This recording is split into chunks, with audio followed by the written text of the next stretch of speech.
Glory to God. இயேசு வருவதை எதிர்பார்த்து கொண்டிருக்கிறீர்கள்.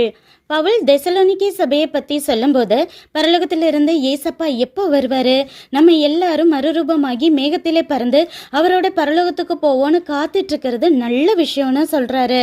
நம்ம வீட்டுக்கு ஒரு கெஸ்ட்டு வராங்கன்னா வீட்டை க்ளீன் பண்ணி அவங்களுக்கு பிடிச்சதை சமைச்சு நாமும் ரெடியாக இருந்தால் தான் அவங்கள எதிர்பார்த்து காத்திருப்போம். இல்லைன்னா அவங்க வருகை நமக்கு டென்ஷனாக தான் இருக்குமே தவிர சந்தோஷமாக இருக்காதது போல் நாமளும் சபையும் ஏசப்பா வருகைக்கு ரெடி ஆகிட்டு இருக்கோமா? இன்னும் எத்தனை சர்ச் கட்டலாம், லைட்டு டெக்கரேஷன்னு எதை பிரம்மாண்டமாக காட்டலான் தான் நிறைய சபையோட எதிர்பார்ப்பாகவும், விசுவாசிகளுக்கோ பிள்ளைங்க எக்ஸாமில் என்ன மார்க்ஸ் வாங்குவாங்க, இன்டர்வியூவில் பாஸ் ஆவேனா என்ன ஆசீர்வாதம் கிடைக்கும் என எதிர்பார்த்தே நாளெல்லாம் ஓடி போகுது. இந்த டென்ஷன்லாம் எல்லாருக்கும் இருக்கும் தான்.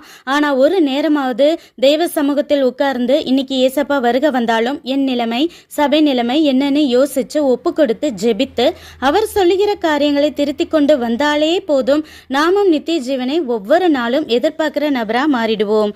நன்றி.